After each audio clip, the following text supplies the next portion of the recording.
Welcome to the third webinar after the webinar number 1 about dental photography and the webinar number 2 about the basic principles of the Slavicek concept. We are dealing today with the third part. It's the class 1 Waxup procedure and occlusal understandings about the theoretical part of a class 1 Waxup. And I'm really happy that although we started already with part number 1 and part number 2, there are still a lot of participants joining us. That's quite nice. Thank you for joining again, and thank you for joining now.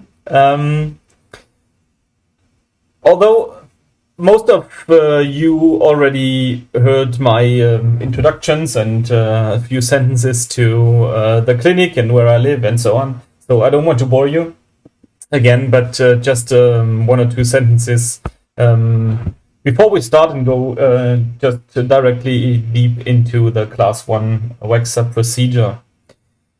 Well, we're here just out of the lab in a dental clinic in Stuttgart. We are 25 to 27 people working here, 5 dentists and 2 dental technicians. So we're 7 and all the assistants. A very nice team. A lot of fun from Monday to Friday. And on Saturday, also in my free time, I just do some lectures about dental photography and the Slavicek concept. In the clinic, we are focusing very much on the concept because we all studied at the Danube University in Krems at Professor Slavicek. And also worked together with Gregor Slavicek for several years. So we are in the clinic now for 11 years and concentrating on functional problems, functional patients mainly. If you're interested in anything about the clinic or anything about my webinars, lectures, live lectures, just head over to the website, check the Facebook page, you will find every details on there.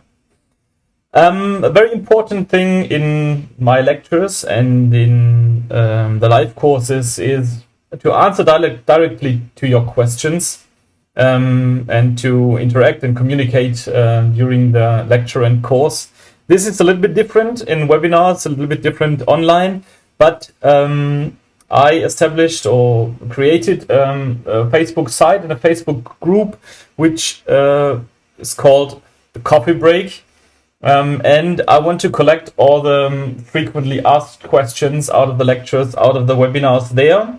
So if you have any questions after the lecture or in between or days after the lecture, please just write me a mail or head over to the Facebook site where you can just join the group or scan the code and you can join the group and we can just interact a little bit together. Maybe I can help you in a few weeks with some cases or with problems you have in your everyday clinic life. I would be happy if we can communicate a little bit on this group and on this channel.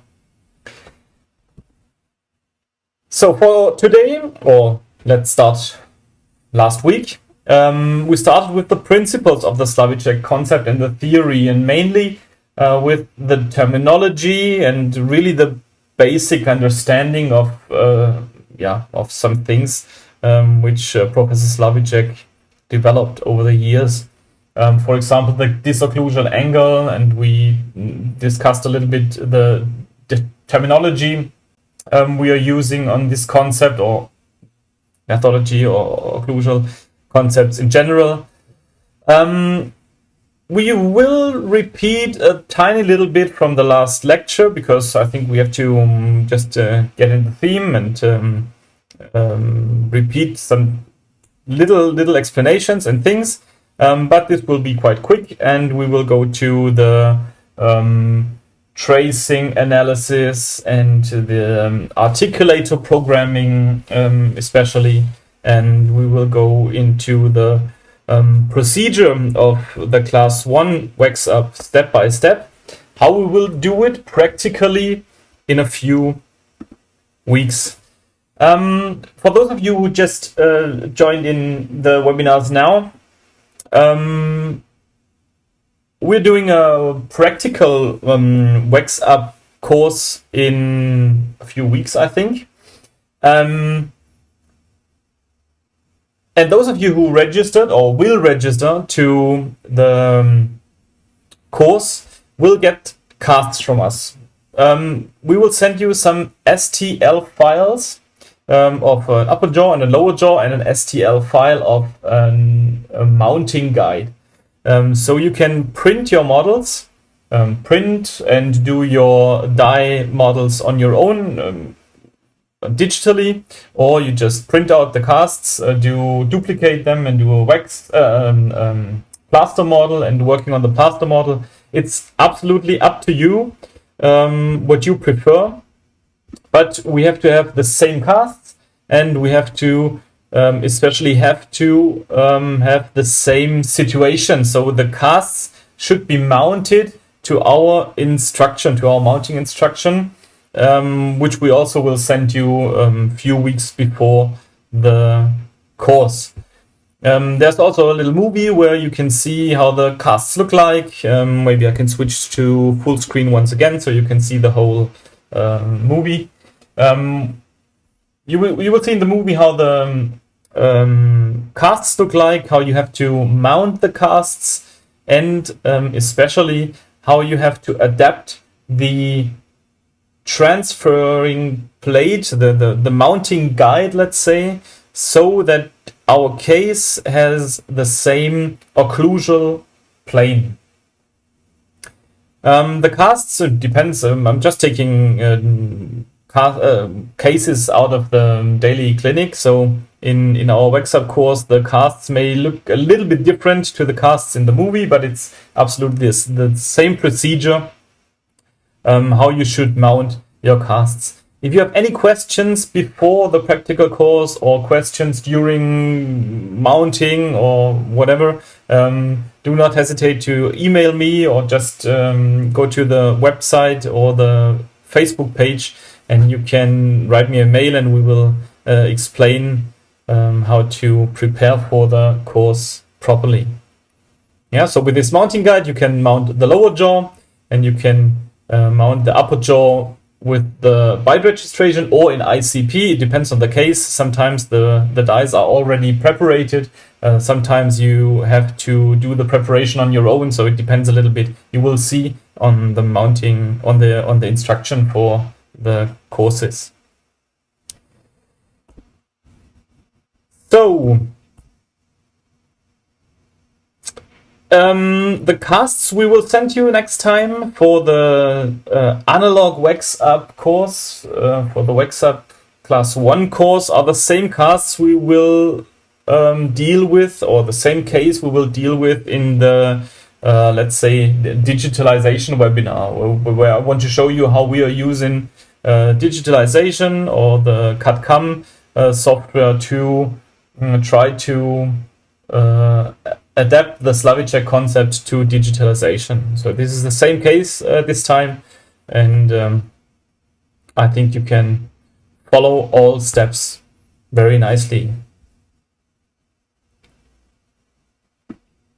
So a quick repetition. I want to do just a quick repetition and let's say a little bit of slide picking from the first functional module, where we discussed all the terms and explanations, but quite quickly, because we want to do quite a lot today.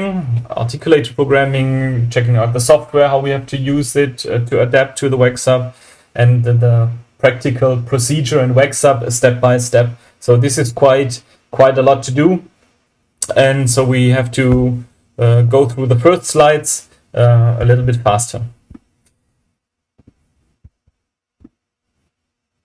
Let's start with the impression.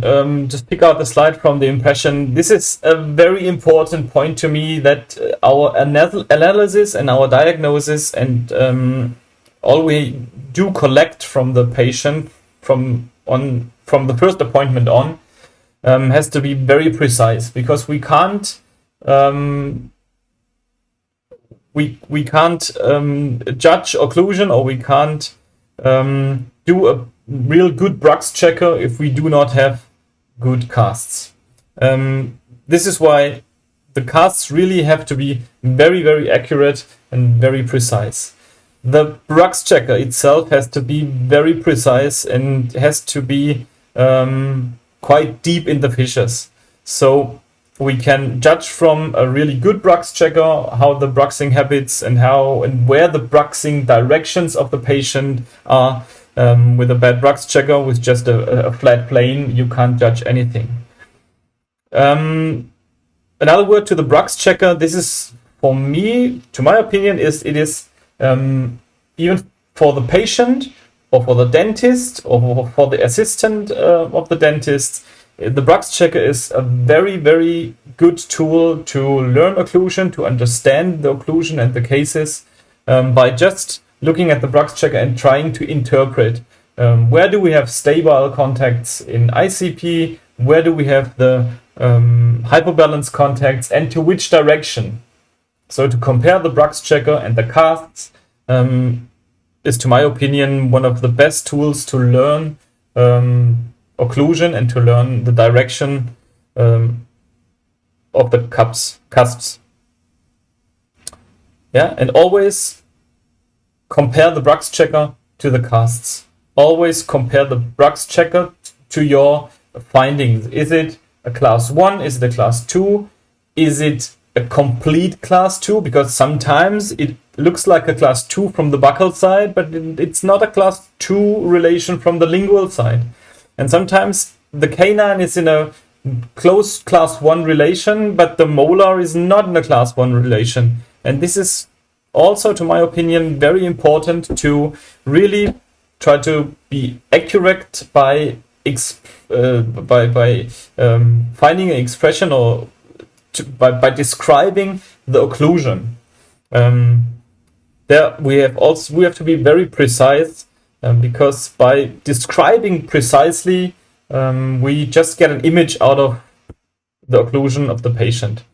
The photo documentation, those of you who joined the first webinar, this is nothing new for you, and maybe you just do it on your own, very accurate. But the photo documentation, to my opinion, is also a very important point, because most of the times the patient leaves after 1 or 2 hours, and we have to rethink and we have to deal with the case afterwards. Maybe we have to check all the pictures years later.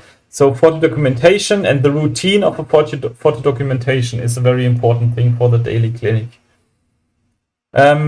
This takes time, but with the right routine and with the right tools, you're able to shoot 13 to 15 pictures in less than 3 minutes. So this can go quite fast.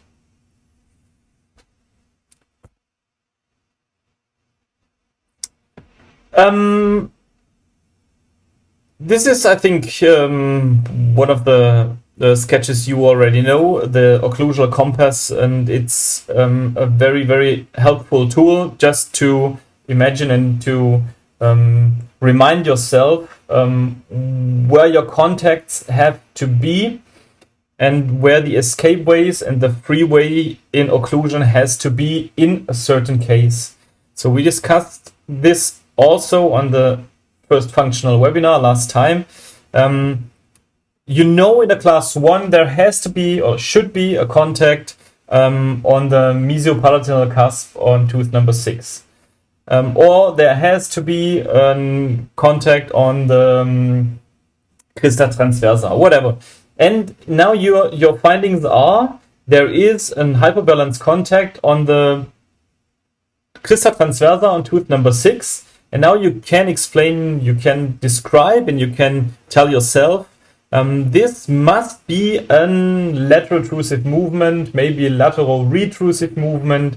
So to keep this occlusal compass in mind all the time and just to overlay on every single surface of the tooth is very, very important and a very helpful tool to immediately know where medial-intrusive problems can occur, where lateral intrusive freeway has to be, and so on. So just a quick reminder of the occlusal compass, and to keep this occlusal compass always in mind. So I would also recommend to tell the assistant or the newcomers in dentistry, the doctors, whatever you call them, they have to be quite fast in realizing where is the medial-intrusive freeway, or in an ideal case, where has the medial-intrusive freeway to be, or where is the protrusive freeway, because this is absolutely basics to know where on morphology protrusion, lateral protrusion, medial protrusion, and also the immediate side shift or Bennett movement might be in different cases.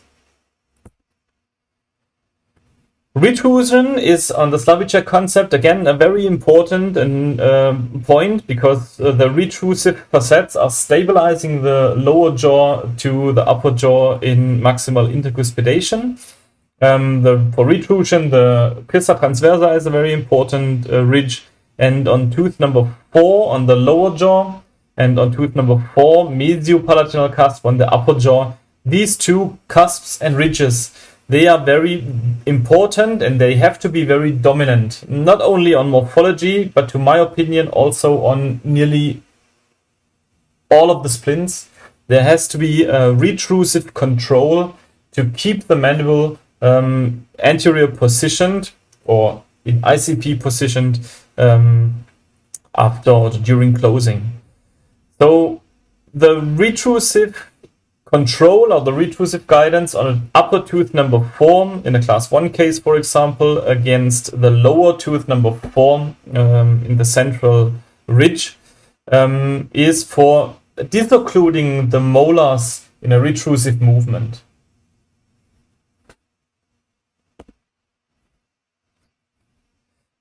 Yeah, one more picture to retrusion. If the mandible is moving backward, the cusp of the upper tooth number 4, and especially the mesiopalatinal ridge, the mesiopalatinal part of the upper tooth number 4, should guide against the lower tooth number 4 and disocclude the molars during a retrusive movement of the lower jaw.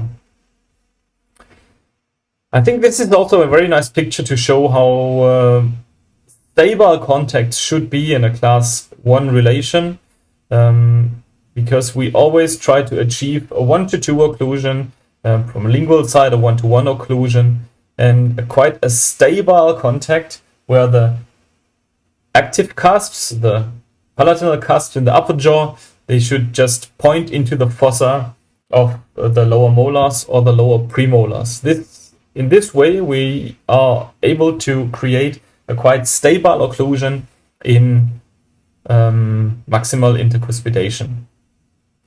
Another picture for retrusive control, because retrusive control is really one of the key points and a very important point to secure the joint and secure the molars by retrusive movement. This is the ridge on the lower tooth number 4.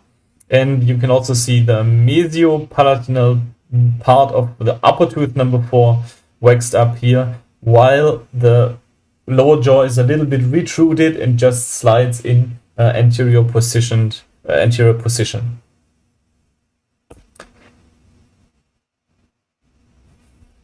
The protrusive control and the protrusive guidance are two expressions which are close correlated but very different, because the protrusive control means the front teeth they should stay in a protrusive control together. They are not really guiding, because front teeth are mainly used by speech, and the protrusive guidance, especially in the first millimeter or the first 1.5-2 millimeters, depends on the case. In protrusion, sometimes in a class 2 you do have longer protrusive guidance, but the protrusive guidance should always be, if possible, on the lower premolars to the upper canine or the upper premolar, depends on the class 1 or the class 2 case. Let's say to the class 1 for this webinar now. We will deal with the class 2 cases in the next webinars, or the class 3 and crossbite cases in the next webinar. Let's stay to class 1. The protrusive guidance in the class 1 is from lower tooth number 4 to the distal part of the canine, and it will protrude on the distal ridge of the canine. And this will support or help the front teeth not to overload and to guide during protrusion. Beside the retrusion, maybe the second most important expression, to my opinion, in the concept, in the Slavicek concept, because if you do not have a retrusive control and if you do not have an intercoronal space, and an intercoronal space is the space between front teeth and also the space between buccal teeth. An intercoronal space between function point 1 and function point 2. We will talk about function point 1 and 2 in a few slides a little bit in detail for those of you who are quite new to the Slavicek concept and the expressions. But it's just the starting point, and the function point 2 is the end point of eccentric. So, and between these 2 points, there has to be an intracoronal space, even in front teeth relation and also on the buccal side, also in lower tooth number 5 and upper tooth number 5. The incisal edges should not be too close together. Otherwise, it's called some kind of a locked occlusion, and this will cause problems for sure. A locked occlusion is always correlated, or in most of the cases correlated, to a transversal movement of the condyle, and this is for sure causing problems. An overload of the premolars, recessions on the premolars, for example. So a locked occlusion and then very narrow, no big intracoronal space is for sure causing problems. So very important point, the intracoronal space. The ISS, so the immediate side shift, and the Bennett is also quite important on the one hand to for the interpretation of a Bruch's checker, because you have to correlate Bennett movement, Bruch's checker, and immediate side shift to see why do we have interference on this part of the tooth. Why do we have to equilibrate in ICP more than we should? This is often correlated to an immediate side shift movement, which is not taken into consideration during Waxup or reconstructive dentistry. So the immediate side shift is always or often equilibration problem. So we have to know, where do we just have to create a little bit more freedom in centric, or freedom in space, to give the patient the possibility to slide in his home position in his centric. Immediate side shift could also be a very important point if we try to avoid the immediate side shift, or if we try to help the patient with a splint therapy, and we will reduce the immediate side shift we measured, or the Bennett angle we measured in our condylography, to set the Bennett angulation to 0 degrees, just to train the patient to do a new movement. So it's very important to know and to deal with immediate side shift in Bennett angle. The disocclusion angle was in the last webinar a quite central point, very important point in the webinar. We talked about that several slides, because this is the key factor in creating occlusion, even in diagnostic Waxup or in reconstruction. And for the disocclusion angle, one of the most important parameters to work with, or we have to deal with, is the occlusal plane. As I said in the last webinar, sometimes there are patients with quite flat morphology. Maybe another dental technician already did a crown, and the crown is just flat like a table. And even with a crown, which is flat like a table, we do have hyperbalanced contact on this crown. So this is related to the occlusion plane, which is maybe in this case does not fit to the sagittal condyle inclination. So the occlusal plane is a very important point and also a very important screw where we can work on if we try to establish the ideal compensating curve, the ideal occlusal plane, and the ideal disocclusion angle. It's defined from the distobuccal cusp of the lower six to the incisor inferior. There might be different descriptions of the occlusal plane, but this is the one we use. But I would recommend to always describe also the occlusal plane separately from anterior to posterior, because in a lot of cases you have an occlusal plane which is quite flat until to the mesiobuccal cusp of tooth number 6, and from the distal to 6 to mesio and buccal cusp of tooth number 7, the occlusal plane is extremely steep. So also this has to be taken into consideration, and we have to be quite sure that the average occlusal plane also describes our anterior and posterior occlusal plane. The occlusal plane can be measured and set by the occlusal plane table. This is the occlusal plane table for those who are maybe new to the whole system. The reference SL articulator system does have this this occlusion table. Other occlusion and articulator systems might have different ones. We are using this one.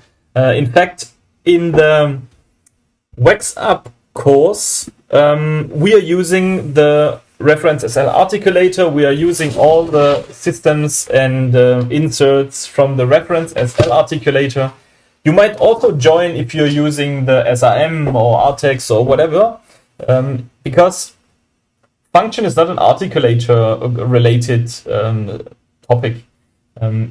If we do understand function and if we know the principles of function, I think we can create very nice and perfect functional morphology in nearly every fully adjustable articulator. So you can also join with the SRM or whatever you are normally using in your daily lab. But I would recommend, if you have the possibility to get a reference SL just for the course, or if you have already get one, it might be a little bit easier to follow and to understand. So, back to our terminology. Talking about occlusal plane, the next very important point is the curve of SPI, because this is one of a very central compensating curve we have to create and we have to think about by establishing new occlusion. And all these parameters we're talking about, these parameters, this is why the concept of Slavicek and the idea of the sequential guidance and the idea of all these parameters and using these parameters, why this is so brilliant, to my opinion, because these parameters, they have to be adapted or adjusted to the single patient case, but it's absolutely uninteresting for the usage of the parameters, or how we have to adapt them if it's a class 1, a class 2, a class 3 or crossbite case. It's always the same procedure, and you can get a perfect malocclusion, to my opinion, to a class 3 crossbite case. We're always talking about some compromises, but it's the absolute, to my opinion, the Slavicek occlusal concept is the absolutely perfect system to deal with compromises. And I think most of the cases, or most of the patient's cases, we have to deal with compromises. Sometimes it's a functional compromise, sometimes it's a clinical or patient's compromise, because patients do not want to or do not accept orthodontic treatment, or there has to be normally 10 endodontic treatments to achieve an occlusal plane of our dreams, but this is not practical. So we have to have different solutions and different screws to work on, and to have the possibility to create an ideal occlusion for the patient.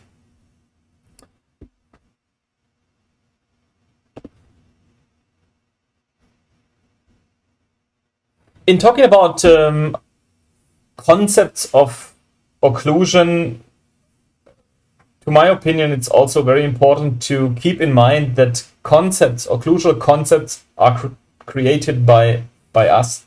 So the nature does not know any occlusion concept. Nature is just interested in function. We do need a concept to have some kind of guide for us, and it's a very important and very good point to just go step by step to achieve a certain goal.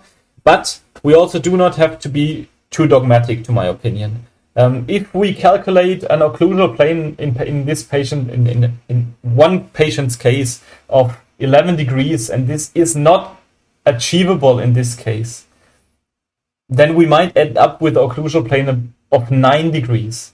But in this case, we know which parameters we have to adapt, so we get a perfect functional occlusion, even if we have a 9 degrees occlusal plane. So it's always dealing with compromises, and to my opinion, to measure and to get a full picture of the patient's case and to have a goal is the best way to achieve the most you can get. So you have 100% you want to achieve, and maybe you end up with 95. But what if you do not measure? You do no cast analysis. You just try and error. I think in nearly all of the cases we do not get the 100% we wish, but we're getting really close to the optimum by analyzing and following this concept. So we will skip some slides. We discussed, or we talked about these slides in the first webinar quite in detail. If there are any questions left from the first functional webinar about the basic principles of the Slavicek concept, please just write the questions to either OHIS, and we can talk about it after the live webinar now, or just go to the Facebook site and ask the questions on the Facebook site and in the group. So the sequential occlusion, this is what I told you already. Nature is not developing concept. Nature is only interested in the optimum. A brilliant sentence from Professor. The sequential guidance is the main goal we want to achieve, because by creating a sequential guidance that we will do in some minutes, or I will show you in some minutes how we will do it step by step in the Waxup class 1 Waxup. The main goal is to achieve this disocclusion angle, and I know this disocclusion angle and the calculation of a disocclusion angle is quite complicated. Maybe some of you already calculated several patients or different patient cases several times.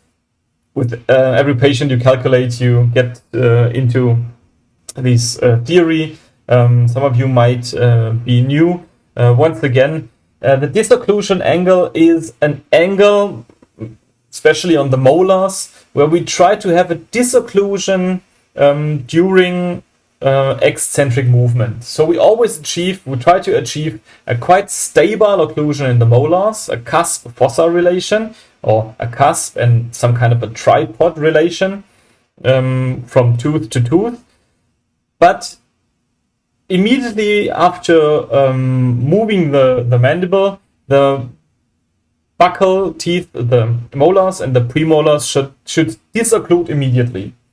And in an ideal case, the disocclusion angle, so the angle between the molars and the posterior region, is round about 5 to 8 degrees. And we can calculate some kind of theoretical approach but we try to calculate by measuring with the condylography and measuring the occlusal plane with the articulator. We try to calculate this occlusal angle for our ideal goal.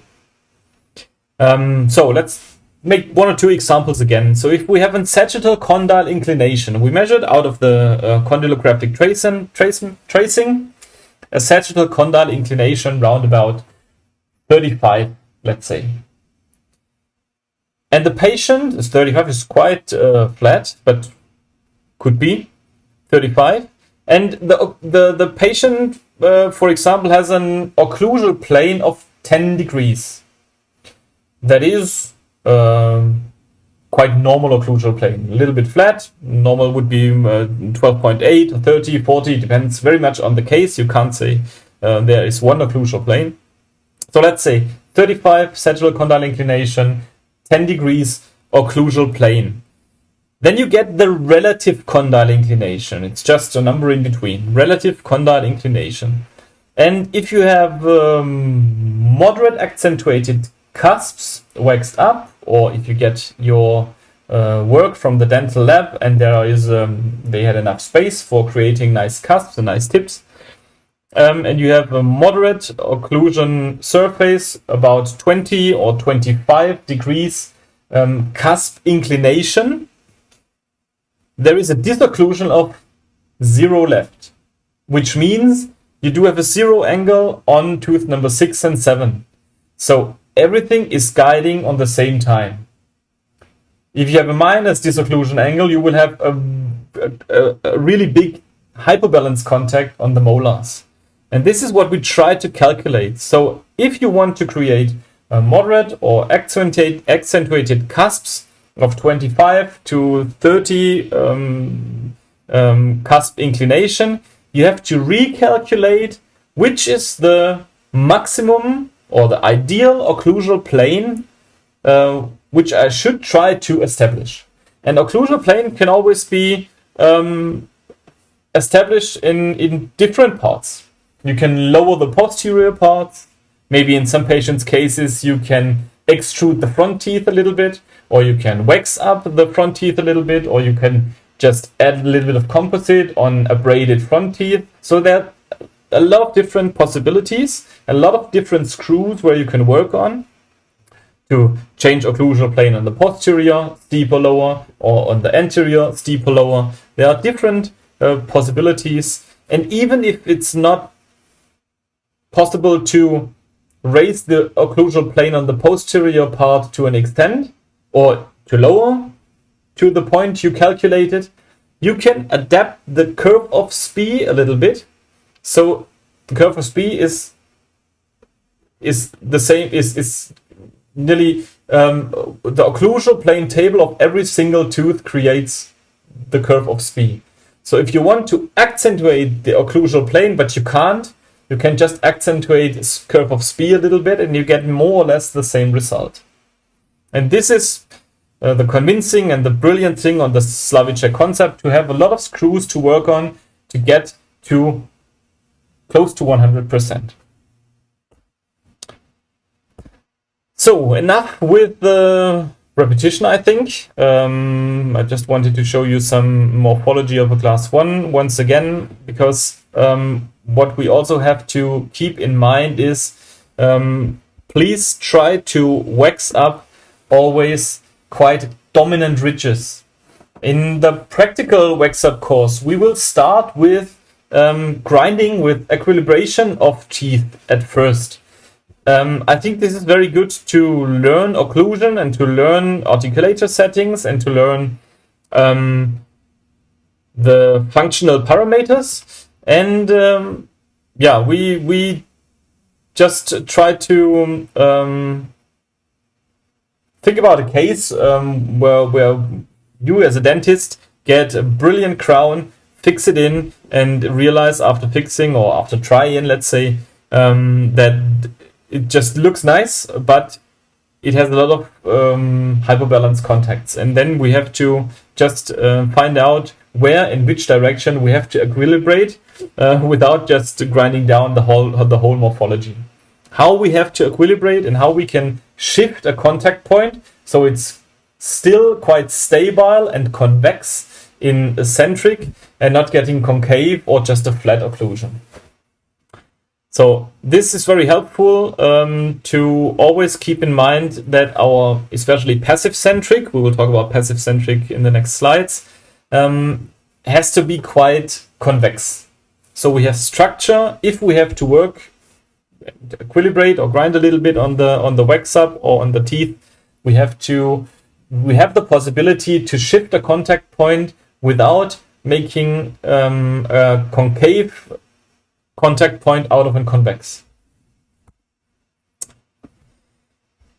So, just like a summarize, or to summarize, we try to achieve stable statics and the free dynamics after the lower jaw started to move. So we can't go in too deep into the condylography tracing. I do have some movies and I do have some charts where tips and tricks for condylography, for class 2 deep bite condylography, and how to be a little bit faster on condylographic tracing and so on. But we can't go in too deep because we are a little bit time limited. But the sheets and the little movies where we are showing our procedure and our materials and so on during the condylography tracing, you will find on YouTube and on my website and so on. So this will be some small movies, 2 or 3 minute movies in the next weeks. Just check over to the website and you will find these little tips and tricks for the condylography tracing. But what we have to have a look is how does the condylography or the axiographic condylography tracing look like in a healthy joint? How do we have to interpret tracings? And not only for the dentists, but today mainly for the dental technicians, because we as a dental technician normally get the sheet from the dentist where it's written the patient has 57-degree sagittal condyle inclination, 12-degree Bennett movement, and so on. But sometimes we do have to check out our data on our own, and we have to have a look on the Cardiac's software. And also, like we did it on the patient directly, we have to compare. We have to correlate all the things together. We have to recheck, because please remember also the Gamma software is a software, and you just put in and you just get out of the software what you put in before. And so it is very important to recheck and check the software again and again. Ask yourself, could this be possible? If you get from the software, you should wax up quite steep canine with 60 degrees. Ask yourself, why? Is it practical for this patient? Why does the computer say I should do this? If you get a Bennett insert from the software, when the software says you should use the red Bennett insert for this patient case, you should ask yourself why. Why? And have a look on the tracings and have a look on the articulator settings.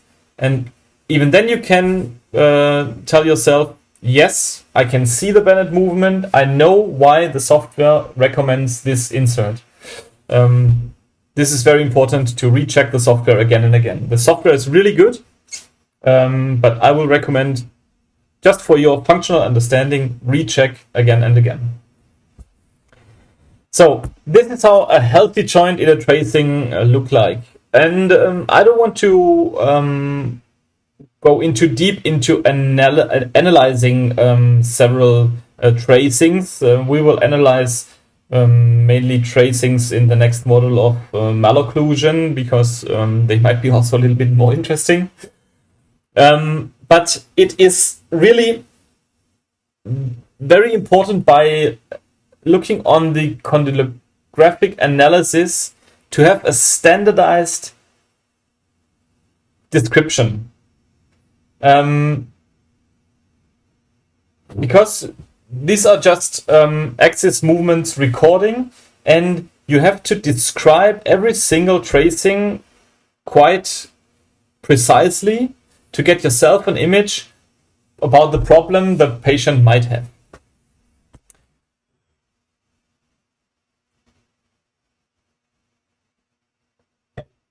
The first point I always check when I look to a tracing is the reproducibility, because sometimes the errors happen and something goes wrong.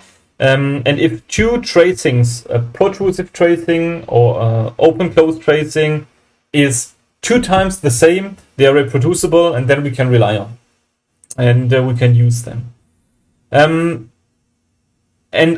also, like I said it a lot of times before, there's no single tool like the tracing or the casts or the Brux checker on its own, which is relevant for its for the tool for itself. But you always have to correlate all your findings to all the different to the casts, to the Brux checker, to the tracings, to the ray, for example. The correlation to the palpation, very important, to correlate palpation to the condylographic tracing. This is really important to keep in mind. By just looking on a condylographic tracing, to my opinion, you can't say anything. Maybe this is too much. You can't tell by looking to a tracing what the tracing look like, what you maybe think of it. But you have to have the patient completely inside. So for this description, it is also very important to have a special terminology. For example, for the terminology of the quantifying evaluation, we need to describe the tracings as decreased, as average, or increased. Because by describing these tracings like that, you immediately tell yourself, oh, alarm, this is maybe increased, or this is quite average, looks more or less okay. So the description is, we have to train very, very precisely, to my opinion, because by describing the tracings very precisely, we're just getting, again, very good image of everything. We have to tell ourselves, is it symmetrical or asymmetrical movement? Is it an asymmetrical movement while we expected a symmetrical movement? So they're also very important. And why is it like that? So also always the question, what could be why? Why is it like this? The terminology of quality of the courses of the tracings is very good. Is it average or poorly? And again, symmetrical or asymmetrical. And the terminology of the characteristics of the track is also very important to have a look on every single tracing. For example, in protrusion, is it concave? Is it quite straight? Or is it convex? If we have a quite straight and increased curve, it could tell you something. Or if we have a changing characteristic, it could tell you something about the condyle disc complex. So the description of the tracings at the first point are very important for analyzing and for finding diagnosis and a treatment planning afterwards.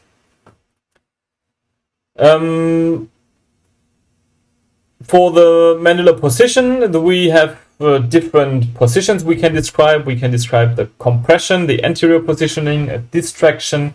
So when we look to the tracings from a sagittal point of view, these are the different positions and the different explanations for the position of the mandible or the joint. So these are in the software. This is not a real tracing, but this is just a graphic, like a sketch or example for tracing for symmetrical movements.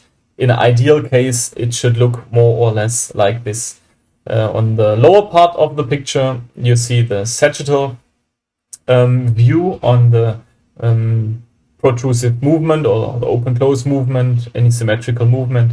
And on the upper part of the picture, you see the transversal view. So here you might see the Bennett movement and an immediate side shift.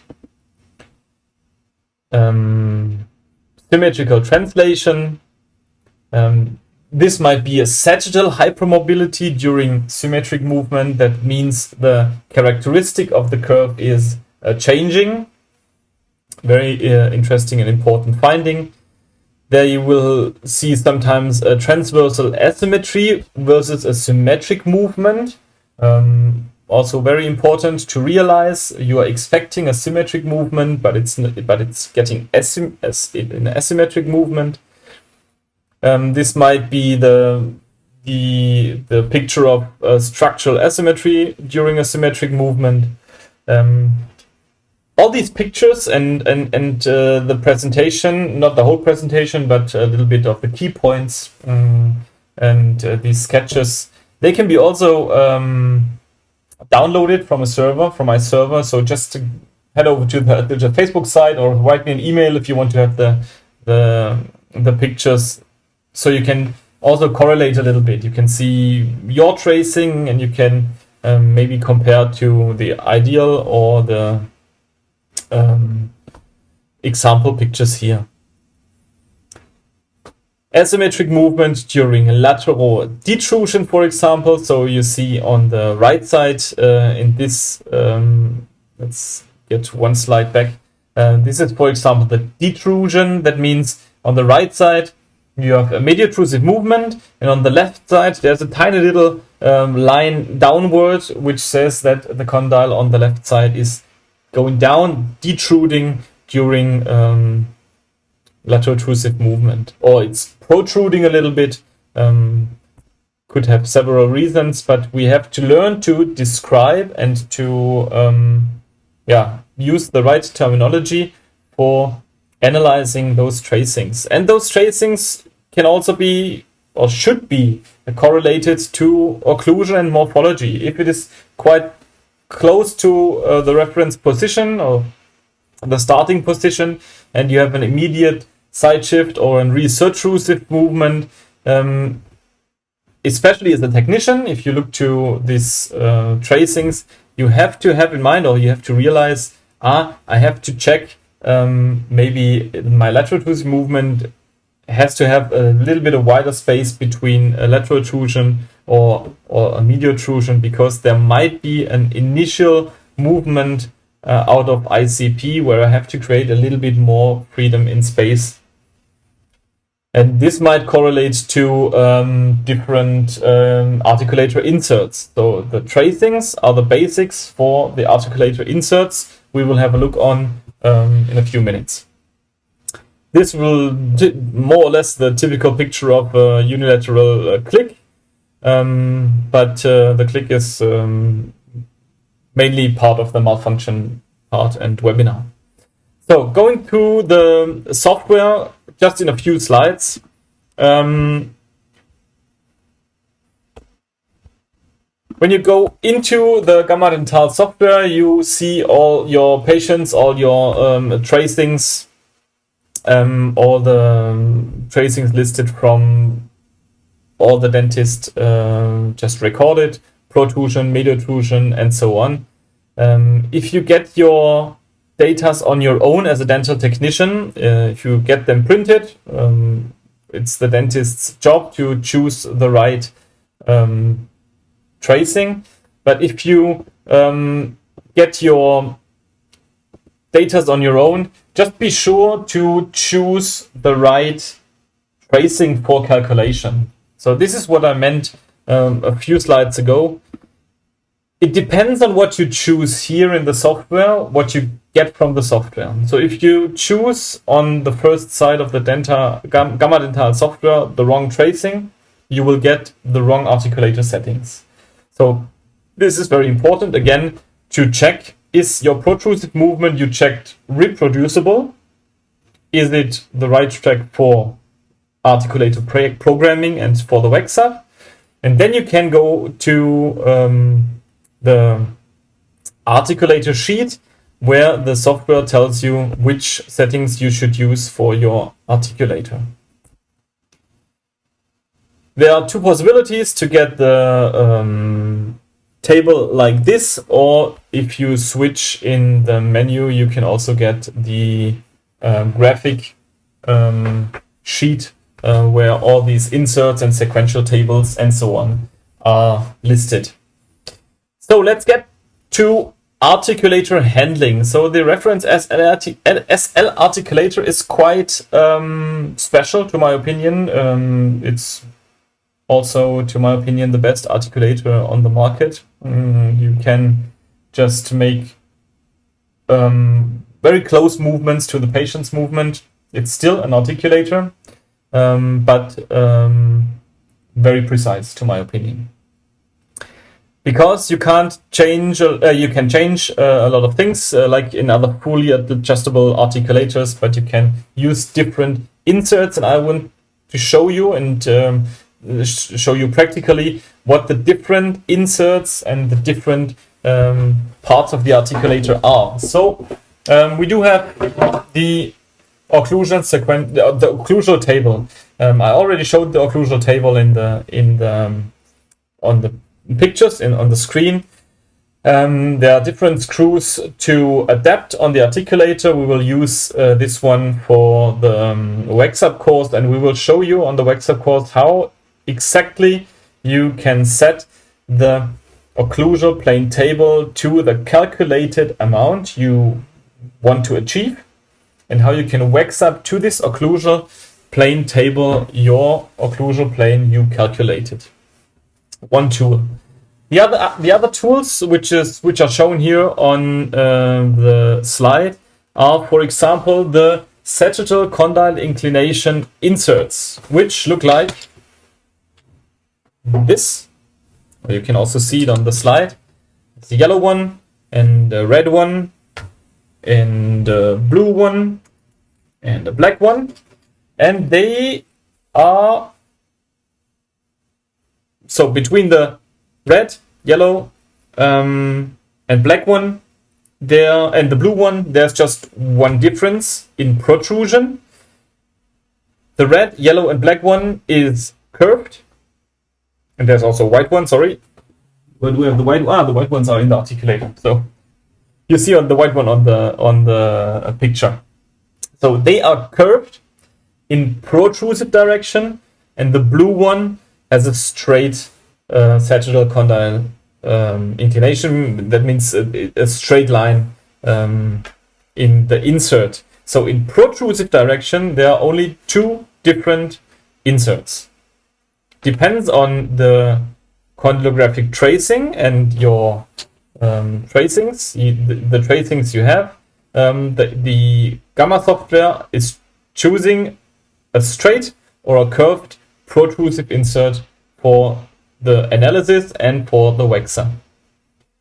To the retrusive part, there is the difference between detrusion, surtrusion, retrusion, and as you can see here on the screen, you also see what does retrusion look like and how does the insert of a retrusion look like. So you see the yellow one, for example, is the retrusion, and the white one is the resurtrusion. So it's a little bit of a difference. The one is going backward and the other one is getting backward upward.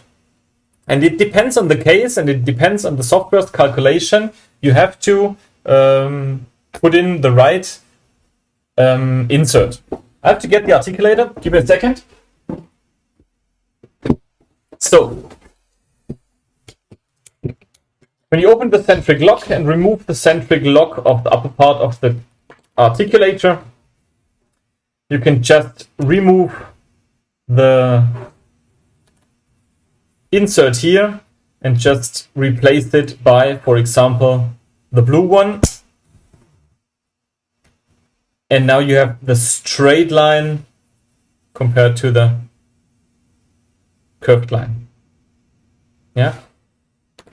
when we are talking about the Bennett inserts, this one on the top here, they look a little bit different. Give me a second, I have to switch to the other screen so I can see. Yeah, here you can see, maybe in front of my arm. This is the Bennett insert, just getting in here. There are also different inserts. They are curved. They are a little bit curved, more curved, extremely curved. So for the immediate side shift, there is a shallow one, nearly zero, a little bit of an immediate side shift, and quite a big immediate side shift. And the computer decides, depending on what calculation or on what tracing he uses, which one you have to put in the articulator. This is the colored, so the top right, on the bottom right, you see the Bennett inserts. Depending on the patient's case and depending on the inserts, you have to just change the Bennett inserts of the articulator. There's one very important thing by analyzing occlusion and by diagnosing, also for Waxup, but especially if you just do your analysis, your cast analysis. When you use the retrusive part of the sagittal inclination clips here, you have to change your Bennett insert too, because on the white, red, blue and yellow Bennett insert, sorry, the blue one's missing here. On the blue insert, you have a block on the distal part. That means if you put the, say, white one in, and you want to check detrusion or resurtrusion, it doesn't matter. You can't use the whole amount of the re or detrusion. You have to change the Bennett insert to the black one, because there's no limitation on the posterior part of the insert. Yeah, so if you want to do all the protrusive, mediotrusive, laterotrusive movement, you use the white or the colored Bennett insert. If you want to check re or resur or detrusion, you have to change to the black insert. So, what else do we have? We do have the so-called protrusive clips in this system. With this protrusive inserts or protrusive clips, you can move the mandible step by step forward. So if you go to change once, if you go to ICP here and you just put your protrusive clip in, the mandible moves forward into a different position, the position of the amount of the protrusive clips. There's 1 millimeter, 2 millimeter, 3 millimeter, up to 5 millimeter. There are also 0.5 and 1.5 millimeter protrusive clips. The orange ones, they are not part of the set here. You have to order them extra, but yeah, in the set there is 1 millimeter, 2 millimeter, and so on. So if you want to, for example, go to therapeutic position to remount the splint, or to just to check the new therapeutic position of a patient, just get the clips in and you protruded the mandible to the amount you have chosen. And we do have this incisal table. There are two different ones. We have the individual incisal table, where we can just change the degrees of the incisal table. Also here, the software tells you which one is the ideal sequential table and the ideal sequence for the patient. The patient should have a quite shallow sequential guidance or quite steep sequential guidance. So the blue one is quite flat one, and the yellow one is quite steep one. To be honest, the yellow one is really very rarely to use. So there are often patients cases where you can see the recommendation on the gamma sheet. You should use the yellow table, but there's written orange in brackets. And in 99% of the cases, I would use the orange incisal table. Therefore, because yellow is quite steep. Yeah, this is the individual table where you can set the individual table to the individual degrees of the calculated parameters for the patient. And we do have, oh, this is still in my bag because I got it in the lab today. And you have the sequential table, which looks like this, which one is a little bit easier to use, and this one, yeah, most of the time I use the sequential clicking table, where you have different steps between front tooth, tooth number 3, tooth number 4, tooth number 5, and 6 position, which we'll use in the Waxup course or on the Waxup slides in a few minutes. And there you will change from inclination 4 to inclination 5 by just clicking one time forward, and you will have the perfect sequential guidance calculated for the individual patient. So these are the parameters of, or the possibilities to set your articulator.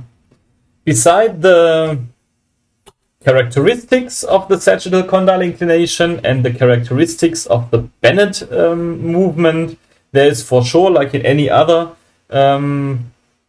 articulators, the possibility to just change the degrees of sagittal condyle inclination on the condylar housing here, and to change also the Bennett movement on the condylar housing here. So these are the parameters you have to set before analyzing a case, before waxing a case, setting the articulator to the right degree angle of the condylar housing, from sagittal condyle inclination, also the transversal condylar inclination, and to check what is the recommendation from the software and why is the recommendation of the software the insert, let's say yellow on the Bennett insert and blue on the sagittal condyle inclination insert. So these are the different tools, the different possibilities to set up the articulator for analyzing and Waxup. For our patient's case, in our practical Waxup course, we will use just a patient out of the clinic, which I waxed up some month ago, I think. So once again, you have to check your gamma software. You have to check on both tracings. Are they reproducible? Do they look the same? Then you can just choose one of them for calculating protrusion, one mediotrusive line for calculating mediotrusive movement. And after you chose the right tracings for articulator settings, you go to articulator programming and the articulator sheet, and you will get a print out of the software that says, in this patient case, we have a yellow insert for the immediate side shift. We have a black insert, so a curved line of the sagittal condyle inclination. And the software is recommending you the yellow table. And as I said a few minutes ago, often there is recommended a yellow table, but in brackets under the yellow table, you can see there's written orange. And I would recommend, if you use the yellow table, you should be very sure that you want to use the yellow table, because yellow is really, really steep.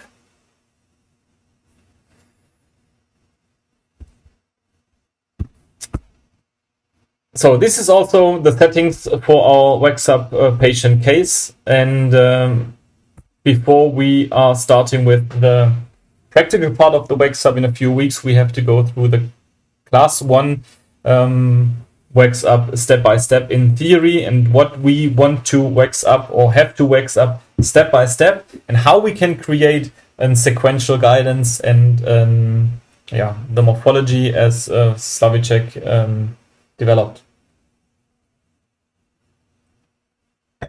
Also here we have to talk about some basic principles of morphology. The function of the upper front teeth we already discussed, so we can go through these slides a little bit faster, I think. The upper front teeth should be avoided in mastication. They are used mainly for speech. They are modified sensoric organs, and they are they're mainly for aesthetic and function for smile.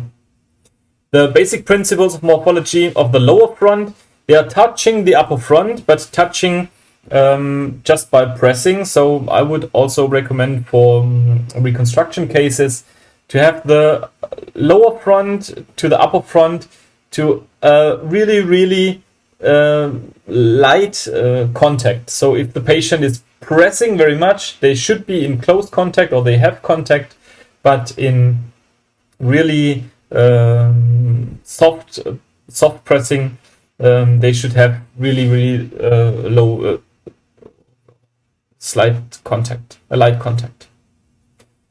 In a class 1 case, they are perpendicular to the closing axis, and the lower incisors on the lower front, they are the main factor in dentoalveolar compensation. The compensating mechanisms of malocclusion cases are very important to understand. We will go to compensating and decompensating factors in the malocclusion part, but in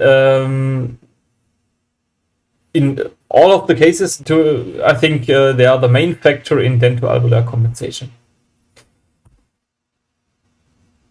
The function of the molars are to stabilize the vertical dimension, to protect the joint, and the molars should not be loaded eccentrically. They should be the key of occlusion. They are called tooth number 6 is called the key of occlusion, and the only case in which the molars should also guide or have functional guidance in eccentric movement should be in case of a group function. There are good reasons why you should go with group functions too. We will also talk about that in the malocclusion part. But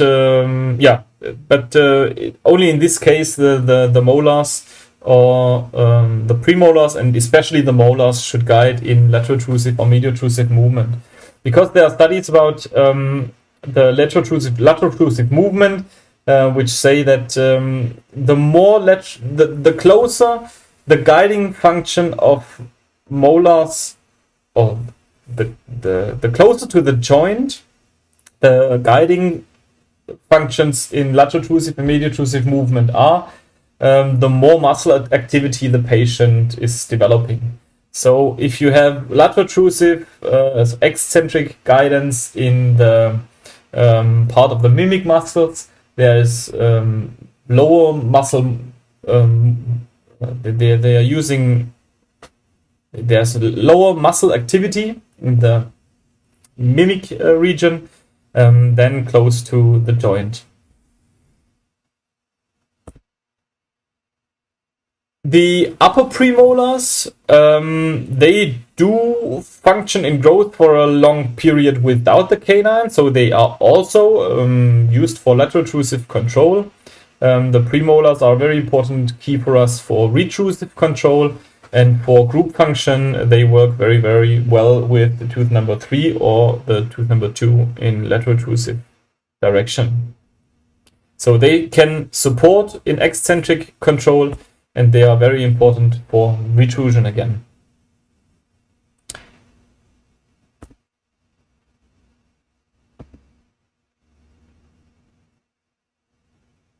So this is what I told you already a few slides ago. The upper central incisors should be slightly revealed in the final bite and are not used eccentrically for guidance function. They are controlling, but they are not really guiding. The tooth number 3, the canine, they should guide. The lower tooth number 4 should guide and help for an immediate load, but not the front teeth. An upper front teeth must never be steeper than 60 degrees morphological angle. So 60 degrees is a quite steep front tooth, which is often correlated to a transversal movement of the condyle, some avoidance patterns. So the average slope is between 40 and 50 degrees, very much depending on the patient. You could say more or less that a front tooth guidance 10 degrees steeper than a sagittal condyle inclination is in average a very good front tooth guidance. So it depends a little bit. If you have a very steep sagittal condyle inclination, let's say 50 or 55 degrees or even steeper, the front tooth should not be 10 degrees steeper than the sagittal condyle inclination. So it's a little bit less than 10 degrees. And if you have a sagittal condyle inclination about 30 degrees, the front tooth can be a little bit steeper than 40, so 45 degrees. So the flatter the condyle inclination is, a little bit steeper than this 10 degrees could the front be. If you have a quite steep sagittal condyle inclination, it should be a little bit flatter than 10 degrees more. So if the front is steeper than 10 degrees.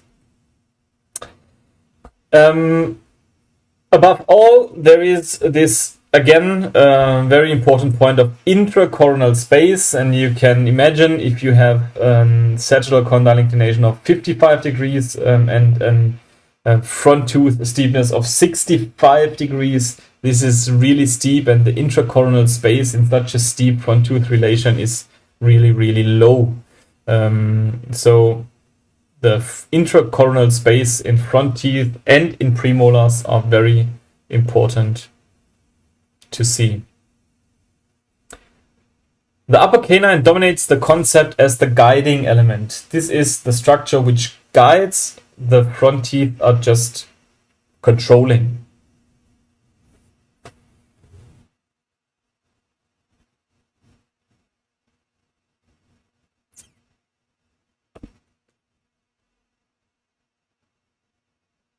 So the functional occlusal plane is defined from incision inferior to distal cusps. We had that already.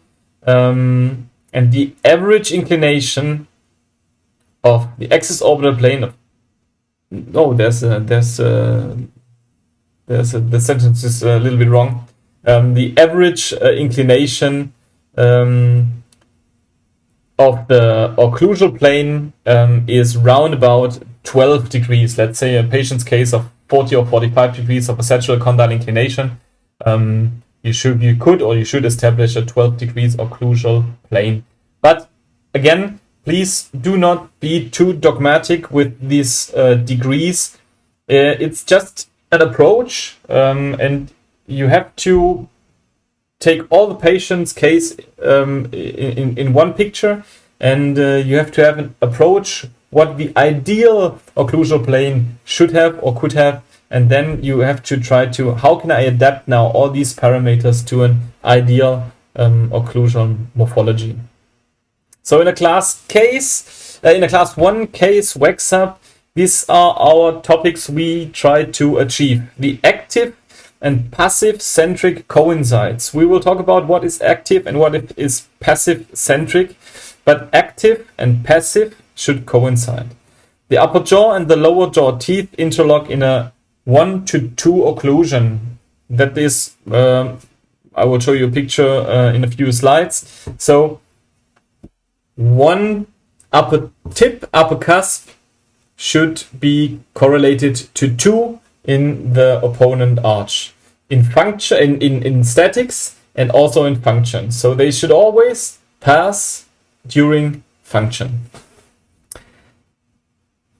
The active centric of the upper jaw in a 1-to-1 occlusion in the distal fossa. You already saw that picture also at the beginning. So one stem cusp of the upper tooth number 6, for example, should point into a fossa of the lower arch.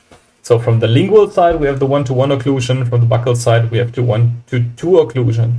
And this picture, to have just like a key fitting together, the two cusps fitting together, and on the same time just passing by in eccentric movement. This does not depend on a class 1. We want to achieve that in any case. If it's a class 3, if it's a class 2, a little bit different in a half class 2, but we will talk about that also in the next webinar. The goal is always a 1-to-2 occlusion, and we absolutely want to avoid a 1-to-1 occlusion. Tip over tip, cusp over cusp is what we absolutely try to avoid. This is the basic principles of upper active cusp correlates to lower passive cusp and the other way around. So the active centric are the lingual cusps of the upper jaw and the buccal cusps of the lower jaw. This is the active centric point. The cusps and the cusp tips. The fossa, even in the lower jaw and on the upper jaw, is on both times the passive centric. Yeah, this is described as passive centric. And the passive centric, this is the contact points we try to achieve later on, but step by step. We will go to the Waxup now together, talking about starting waxing up active centric, starting waxing up function points, and how to end up with finished class 1 Waxup. Principles at first, always start with the articulator settings. So in fact, for waxing up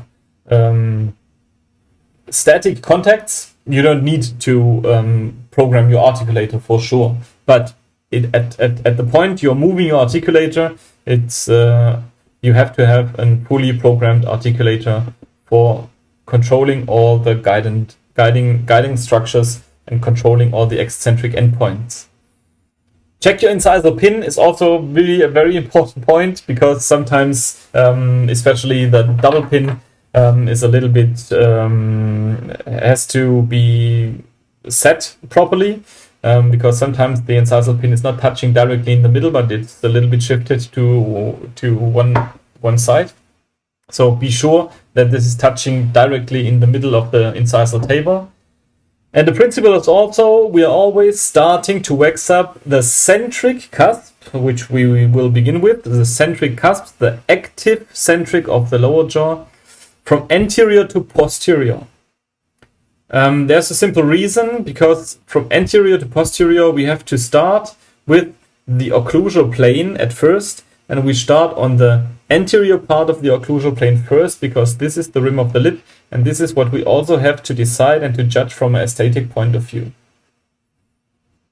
In a lot of patients' cases, I also just sketch the front tooth relation quite roughly, like in a digital smile design you may have heard of.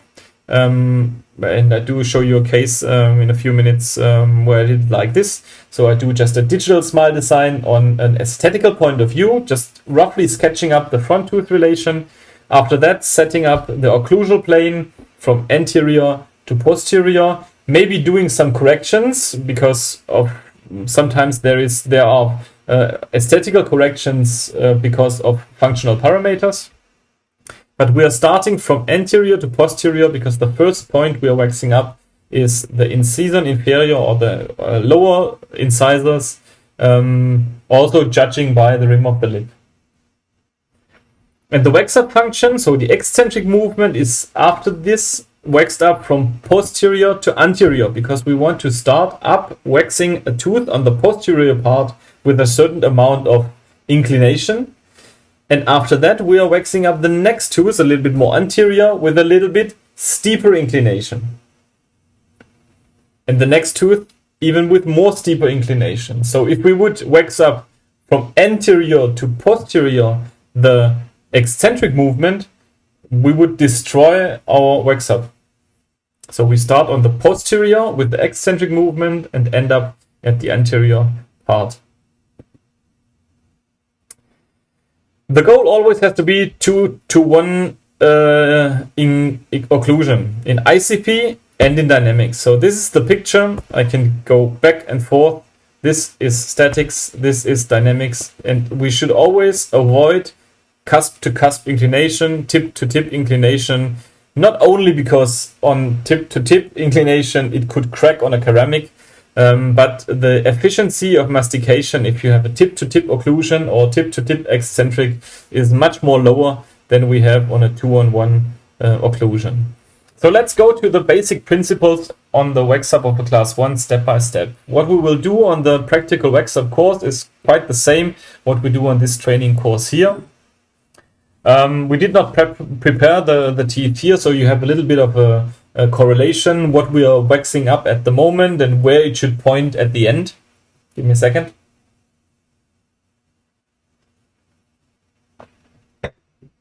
So, after starting with the anterior part of the occlusal plane, the incisal, the incisor and inferior, we are waxing up as a second step the key of occlusion, so the buccal cusp of the molars and the premolars, starting with the molar here. This is used normally with the occlusal plane table, so to have the right amount of the occlusal plane table.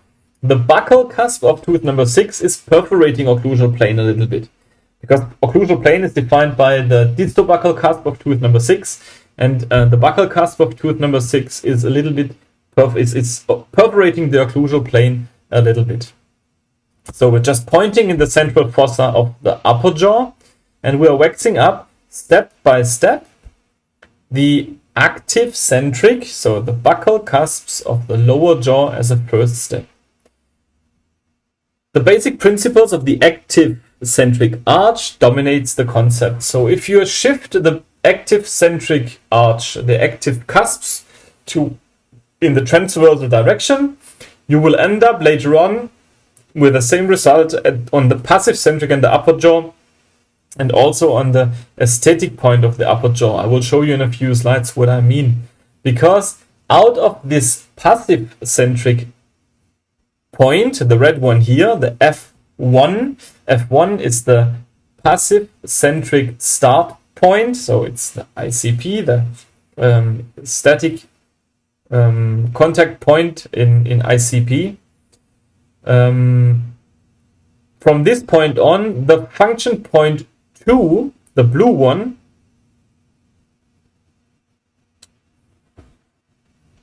so from the function point 1, the function point 2 is the next point we are waxing, and the function point 2 is the result of the dynamic end position in lateral and protrusive movement. So we are moving the mandible to the lateral protrusive side, and the end point of this movement is the blue point. Therefore, we are just sketching where is our guidance. Where has our guidance to be stopped? Where's the end point of our lateral protrusive movement? And this is always happening with, in this case, tooth number 6. So on this case, we are waxing up this lateral protrusive movement on tooth number 6, always, or in this case here, on incisal table tooth number 6. That means lower jaw is guiding now on tooth number 6. Depending on articulator settings and depending on our patient's case, this blue point is on a certain spot. And depending on our patient's case, the aesthetical facet of the tooth, or the aesthetical part here, the white one, depends on the endpoint of function point F2.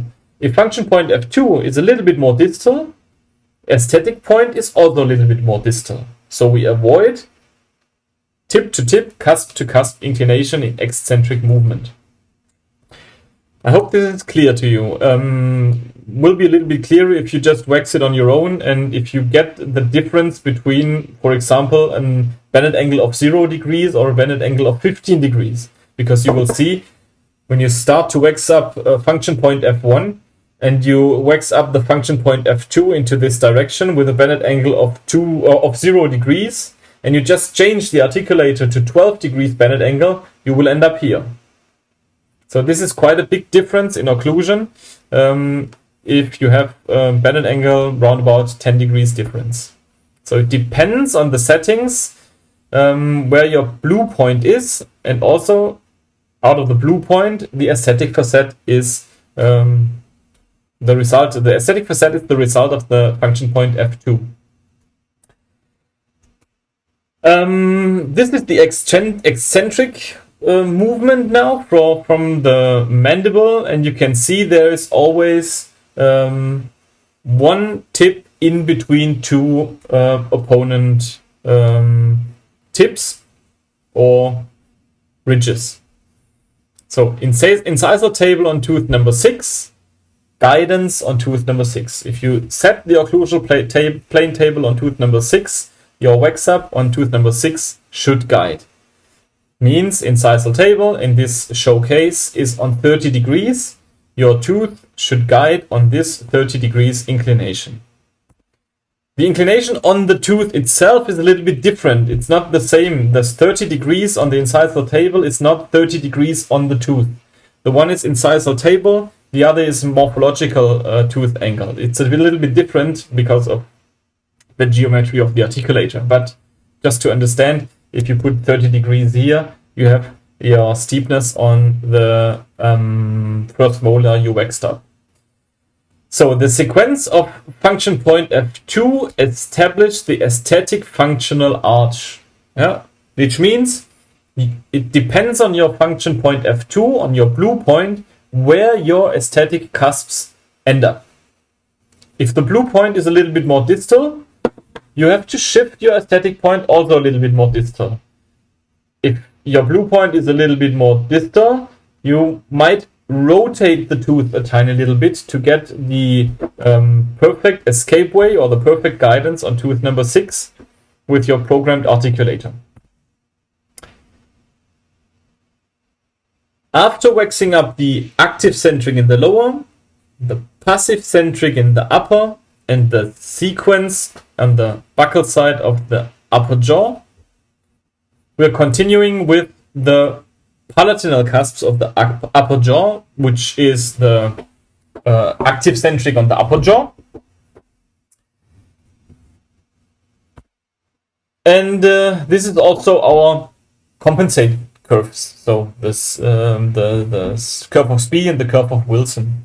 And this lingual occlusion, which is a one-to-one occlusion, what you can see on this picture very nicely. So one main cusp is touching one lower fossa, and this height of the cusp and so your curve of Wilson must be controlled in eccentric movement already. So on this picture here you can see the mediotrusive disocclusion on incisal table position 3. That means if you put the incisal table on position 3 and you are moving your lower jaw, the palatinal cusp is disoccluding immediately. If you switch your incisal table to tooth number 6, you also have to be sure that the mediotrusive movement is guiding on your upper tooth number 6. This is the yellow line, yeah. So this is also should also guide on incisal table number 6, because afterwards, so this is incisal table tooth number 6. The upper tip is guiding on the yellow line on the lower tooth number 6. But if when you just change to incisal table 3, it will disocclude immediately.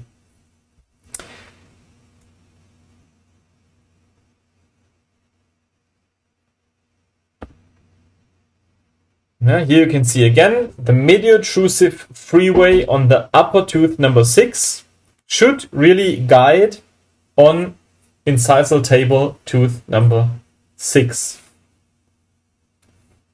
The incisal pin should not lift. The incisal pin should guide on the same time as the lower tip guides on the upper medio-intrusive ramp.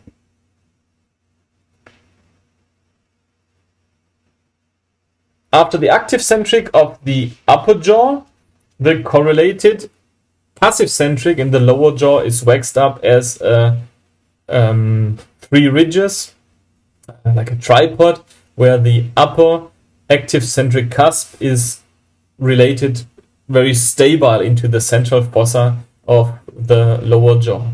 And here you can see when you change the incisal table to tooth number 3, and you simulate the lateral intrusive and medial intrusive movement, in this case, again, that you have out of a very stable occlusion on the tooth number 6, you have an immediate disocclusion in medial intrusive movement by using tooth number, while you use the incisal table on tooth number 3.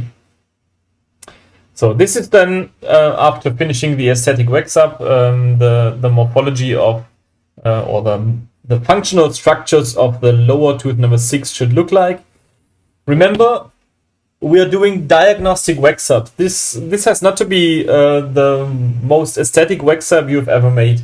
This is to show, on the one hand, maybe the dentist, where our functional structures have to be, where we have to have a little bit more preparation, a little bit less preparation. The dentist can see out of the Waxup, do we have to do a preparation to the mesial or to the distal part? Or the orthodontist can see, should we rotate the molar a little bit, or should we upright, or whatever. So this is a communication tool. This is not the challenge for a show, and this is not has not to be the most aesthetic Waxup you ever did. This is a communication tool and a functional parameter Waxup. And in this Waxup, it's important to show that the crista transversa, for example, has to be shifted very much to the distal because of the, let's say, resurtrusive inserts or movement of the articulator or the patient. So these are the parameters we have to wax up in the functional Waxup. The passive centric as the marginal ridge, function point F1, function point F2 as the eccentric endpoint. There's just a guiding connection line in green in between.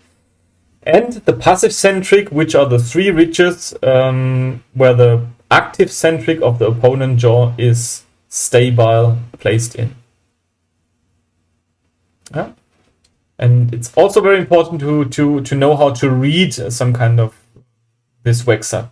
The yellow one is the medio-intrusive freeway space, which is guiding on tooth number 6 until tooth number 5 is taken control. And this is the sequential guidance concept. So tooth number 5 should protect tooth number 6 in lateral intrusive and medial intrusive direction. So before tooth number 6 is guiding in lateral intrusion or medial intrusion direction, tooth number 5 should guide. And before tooth number 5 should guide, tooth number 4 should do it. And tooth number 3 should do it. This is why we are waxing the sequence.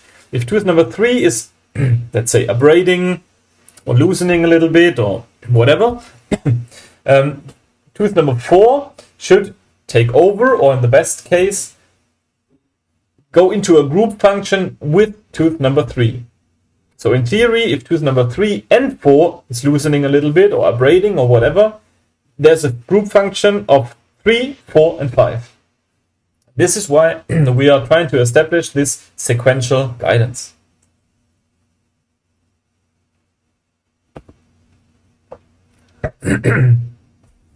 So 1 to 2 occlusion from the buccal side. And again, when we are going into function, there should always be one tip, more or less in between 2 other tips. If we're taking the tooth number 3 out, the tooth number 4 should guide. There should be a little bit of space to tooth number 5 and a little bit more space to tooth number 6. This is the sequential guidance we want to achieve. And this is how the disocclusion angle in our Waxup could be achieved.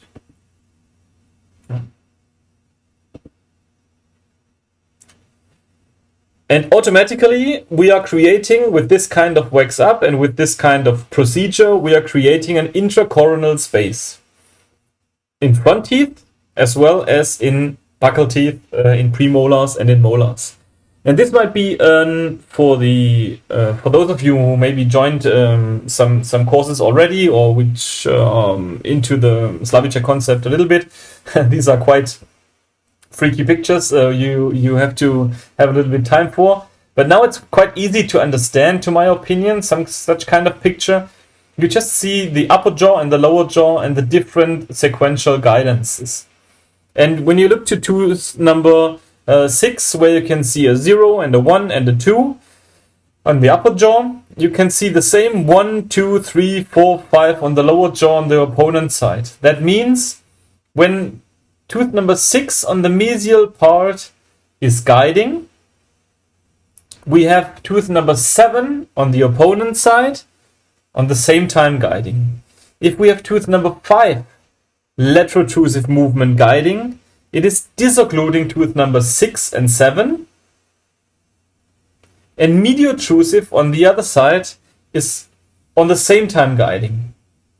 So if tooth number 4 is guiding, tooth number 4 is disoccluding 5, 6 and 7, and if tooth number 3 is guiding, it is disoccluding tooth number 4, 5, 6 on the opponent side. This is the sequential guidance concept. The one tooth on the one side is disoccluding the other tooth on the other side.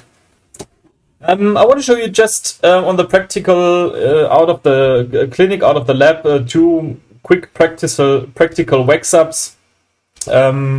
How we do it, sometimes also only sketched. It doesn't have to be a complete full Waxup. To be honest, now I'm doing most of my Waxups digitally, but some also analog. But in this case, there was just a sketch analog Waxup just to show and to communicate with the patient and with the dentist in which direction we have to go. This is quickly our patient's case. It's not so important if she is a class 2, what the conda looks like and so on. I just want to show you the procedure of analyzing the casts, analyzing and equilibrating a little bit to optimize front tooth relation and waxing up afterwards. So this is her position. She had a splint in reference position, was quite fine with that position, in therapeutic position, and was quite fine with the splint in this position. We remounted in therapeutic position with a splint and realized that she has 2 or 3 very dominant contacts on old fillings and crowns, and her front was open, and she had no canine guidance in this position.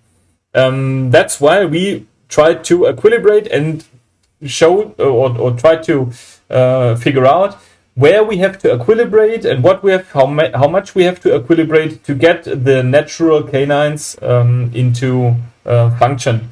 So this is our equilibration protocol. Now we're doing it with the Gamma software in 3D. But this is a very helpful tool just to quickly get an overview how we have to equilibrate the patient's case to get a good canine relation before we are reconstructing the premolars and molars and front crowns afterwards. So we are just checking by occlusal foil, one step after the other.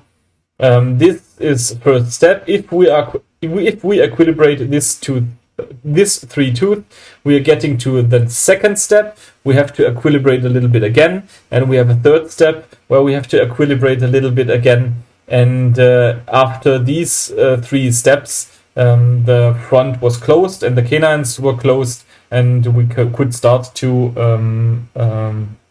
establish in therapeutic position a new occlusion, a new morphology on the buccal teeth without touching the canines.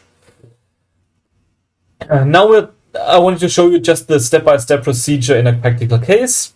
Starting from the anterior was not changed in this case, but theoretically starting in the anterior by waxing up the occlusal plane. This was an asymmetric case. That means sagittal condyle inclination on the one side was different to the sagittal condyle inclination on the other side. So we had to adapt the occlusal plane on both sides a little bit different. 10 degrees on the one side, 7 degrees on the other side.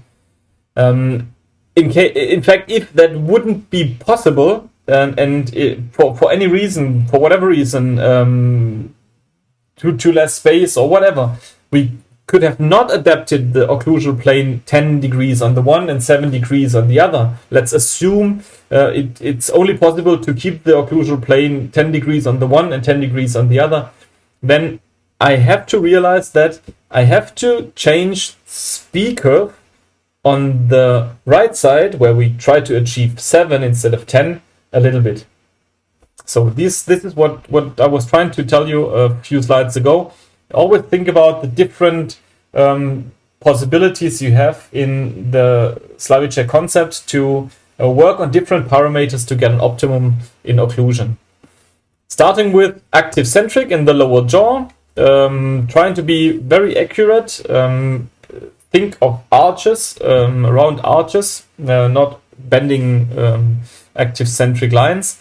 Because out of the active centric in the lower jaw, there results the passive centric in the upper jaw, and then there results the sequence of sequential guidance.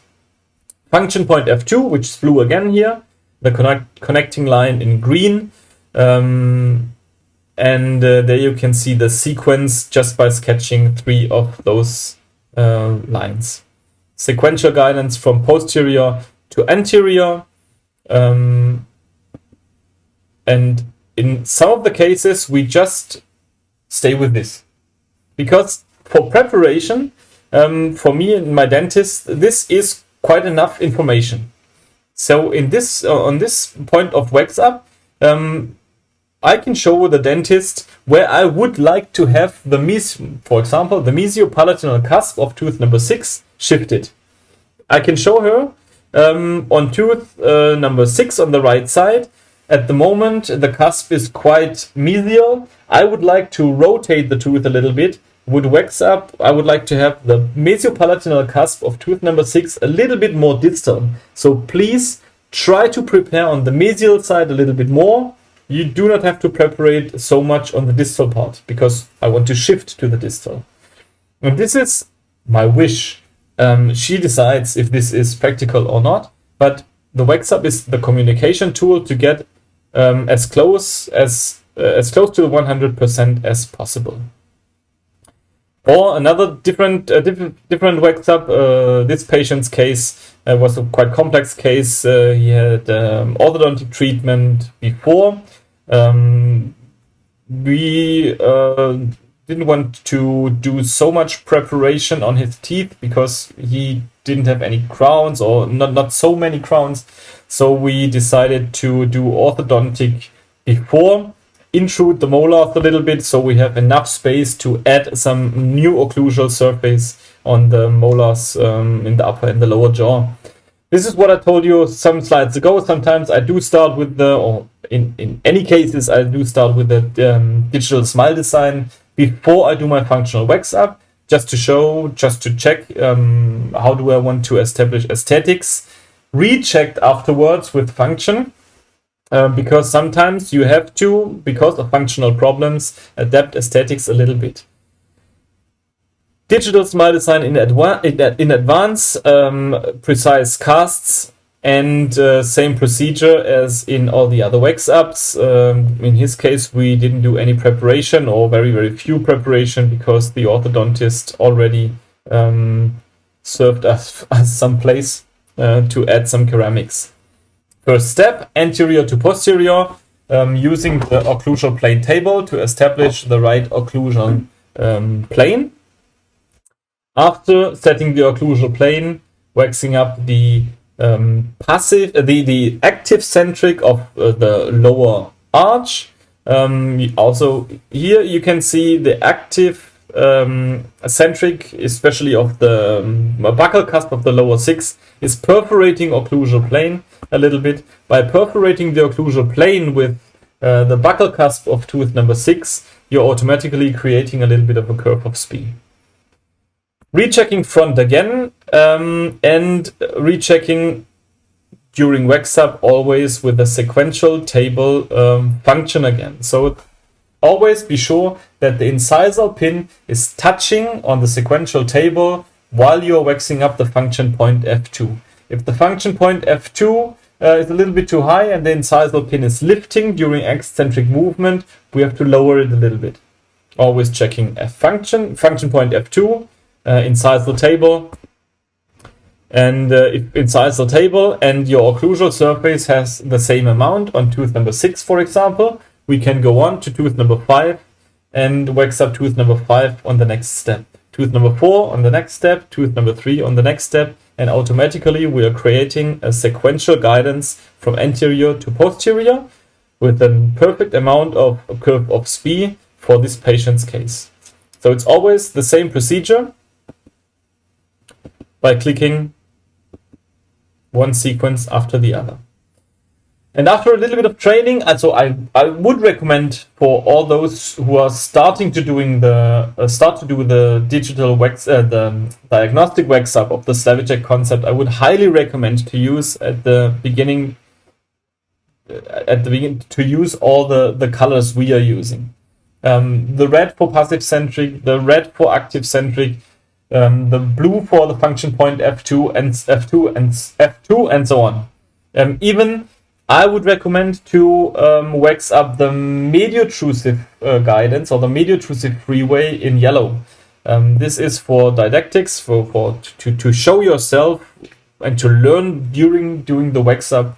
A really helpful tool. After a while, to my opinion, to be honest, you don't need to use all the colors anymore, because after a while you get used to it. And so the Waxup is for understanding and establishing a function, and for communication. It doesn't matter how you would do it in your daily clinic or how you want to adapt it in your daily work. So this was the case at the end, doing some preparation and just transferring the occlusion into the mouth, and quite stable now for years, quite old case. Yeah, this is the step-by-step procedure. I wanted to show you at the end two more quick films.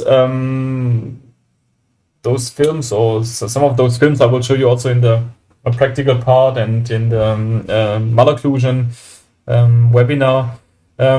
Because when we go to definitive reconstruction, we have to check our ceramics and our crowns just exactly on the same way as we do it in the Waxup procedure. Give me a second, I have to check if I can start it from here. Yes, I can. So I will do it on full screen so you can see it a little bit better. So we do the checking of the function of our ceramic work exactly the same we do it in the Waxup. We have a full programmed articulator. You see the yellow banded insert, the incisal pin laterotrusively touching, and we're just checking, is canine guidance established in this case? Yes, it was. We did not work on the canines here. We just had quite a daily case with inlays and premolars and one implant crown on the buccal teeth.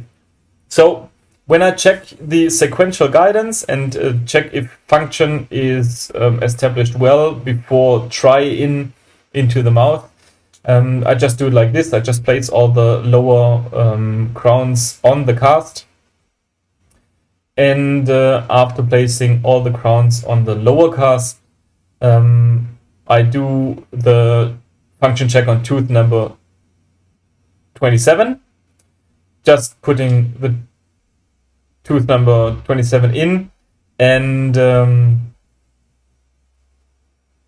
setting the incisal table on the given data from the Gamma software.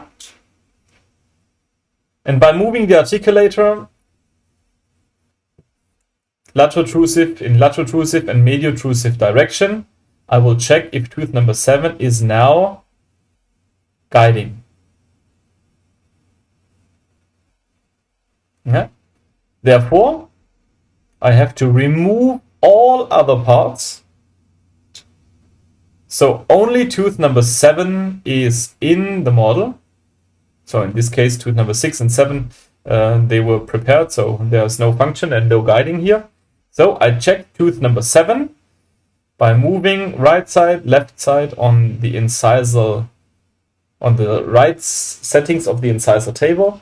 If tooth number 7 is guiding on the same time as the incisal pin is guiding.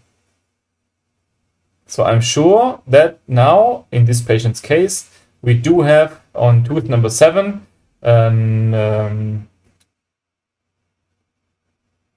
sequential guidance, or, to be honest, I don't remember, 25, I think, whatever. So just checking tooth number 7. After checking tooth number 7, same procedure, tooth number 6 on the casts. Tooth number 6 and 7 has the same incisal pin setting. And I'm checking tooth number 6 and 7 again. If the incisal pin is, for whatever reason, there's a little bit too much colorization, a little bit too individualization on the ceramics, for whatever reason, the incisal pin is lifting, I have to adapt, I have to equilibrate and adjust the occlusal surface of 6 again. In this case, no, it's fine. 6 and 7 is working on the same time by setting the incisal table on tooth number 6, 25 degrees. If I put the front and tooth number 3 in, I can see an immediate disocclusion and a very nice disocclusion angle on the posterior part in laterotrusive and mediotrusive direction. I will skip a few seconds. So same on the left and right side for sure. After placing tooth number 6 and tooth number 7 in, we continue with tooth number 5. Again, changing the incisal table to tooth number 5 now. Let's assume tooth number 5 is 40 degrees, 37, whatever your software tells you. Opening the centric lock and just checking again if the incisal pin is touching on the whole movement or if the incisal pin is lifting. So step by step, from posterior to anterior, the same sequence as we did it in the diagnostic Waxup. One more, if we're going to the try-in intraorally, we also do it on the exact same procedure.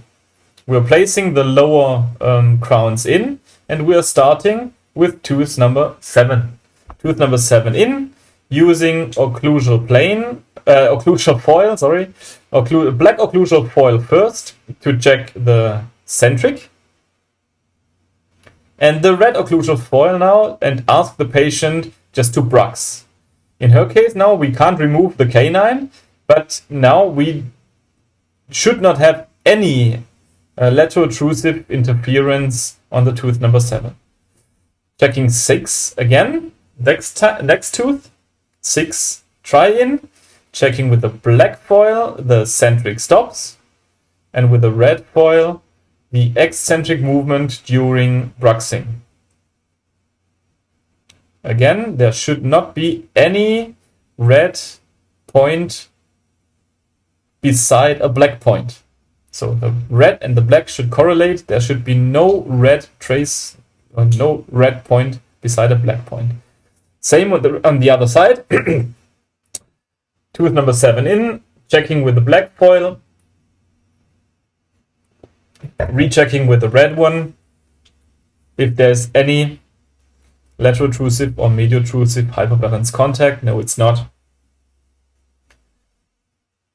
Tooth number 6 again, and so on until you end up with tooth number 4 in this case. So this is our step-by-step procedure, also not only during Waxup, but during the work on ceramics or whatever. And also when we are doing the trying into in the mouth, we are going step by step, function from posterior to anterior with 2 different colors of occlusion paper. So, very important slide. If there are any questions now, I think you can write your questions immediately to the guys from OHIS, and they will send me the questions immediately now. Or if you have any questions, maybe now or tomorrow or the day after tomorrow or next week, don't forget to check out the site, check out the group, and write me all of your questions, and I hope I can answer all of your questions, and I will be hopefully very fast. Just a quick view on next webinar is we will deal with the Waxup and treatment planning of so-called malfunction. That means class 2, class 3, crossbite, compromises cases, because to my opinion malfunction is I don't like the term malfunction, because with this concept, with the Slavicek concept, you can make malfunction very you can, out of malfunction you can really establish a very good occlusion. So the term malfunction is maybe the problem and not the malfunction itself. So there could be a class 1 functioning not very well, but the class 2 functioning very well. So these are the topics for next time. I hope I can get some questions of you, and I hope I can answer them quickly. I'm just waiting for the guys to check out your questions.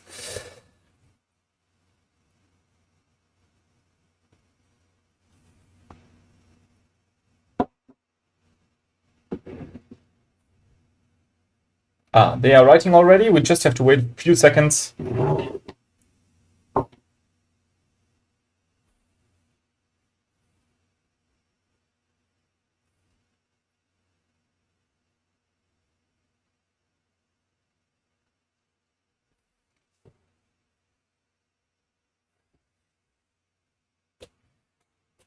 Seems to be a long question. Okay. Question 1. Individual incisor. The table in the set has 2 more additional inserts that mimic the palatal side of the central incisors. In which case do they apply? Is it given in the program? Individual incisor table in the set has 2 more additional inserts that mimic the palatine side of the central incisors.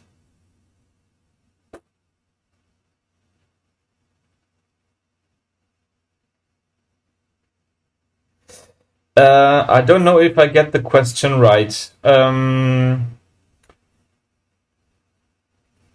Give me a second. Individual incisor, the table in the set has 2 more additional inserts that mimic the program. Oh, I don't know if I get the question right. Please ask again if I do not answer correctly. I think what you're trying to ask for, or what you meant, is that the palatal side of the front teeth, they are divided up from function point 1 to function point 3 to function point 2. So there's a step in between. And this is part of the program because we are waxing up front tooth also in the practical program, yes. The function point 3 is in fact a very important point for the front teeth, because the mandible is doing a little bit of a rotation before it's doing a translation, and there has to be a small part in the anterior, in the front teeth, that has to be a little less steep before it's getting the complete steepness of the palatinal side to have the possibility to get the load on the canines and to have the rotation before translation.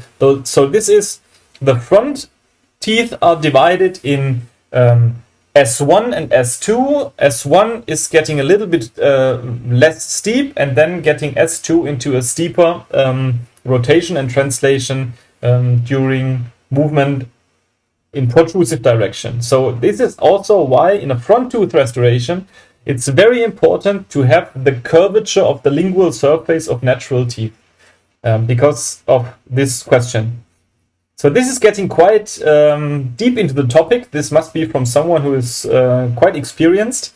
Very good question. I hope this was the question. Please write me if I did misunderstood anything. But in front tooth, it's very important to take S1 and S2, function point S1, function point S3 and 2 into consideration, and therefore there is a sequential table, the individual sequential table, which is a little bit more precise in protrusive direction than the clicking table, because the individual table is a little bit less steep in the first millimeter and getting steeper on the rest of the protrusive movement. This is why the individual table is a little bit more precise. If you want to be 100% perfect, and we want to, this table is absolutely practical for diagnostic Waxup. If you go to a definitive reconstruction and a very precise reconstruction of front teeth, maybe our patients are very sensitive, absolutely, I would recommend to have a close look to S1 and S2. Length movement from function point 1 to point 2. Does the benchmark go to aesthetics or have any recommendations? Very good point, very good questions. To my opinion, it's something in between. The length movement from function point 1 to function point 2, I would recommend to use, if possible, 4 millimeters. Because this is the amount of millimeters where the buccal teeth should be for sure disoccluded. But 4 is quite long. Sometimes it's 3 millimeters. And it has to be a little bit of both. So I tried to use the 4 millimeter clip or the 4 millimeter extent for function point F2. And during Waxup or checking the length of the buccal teeth and the aesthetic line of the teeth, we have to recheck always with aesthetics if this is also practical. There are different reasons and different possibilities why we have to adapt sometimes a little bit less eccentric movement or function point F2 because of aesthetics. But to reduce function point 2 a little bit of aesthetics is not a problem, to my opinion. To wax up function point F2 too high is a problem. But to reduce a little bit is just a tiny little bit more freeway and space because of aesthetics. Very good question.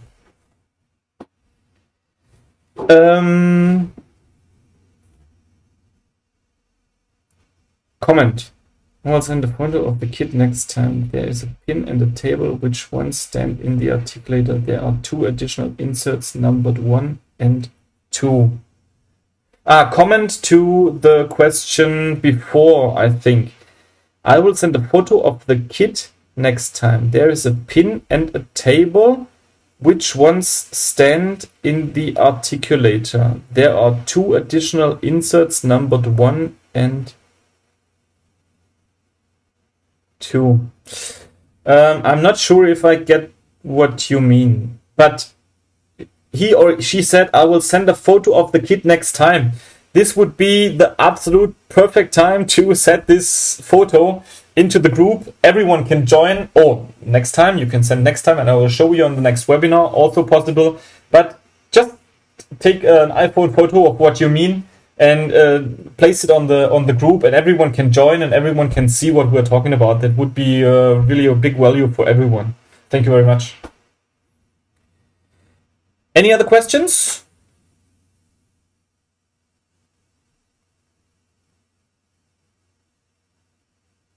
So even if there are any questions tomorrow or the day after tomorrow, please do not hesitate to write.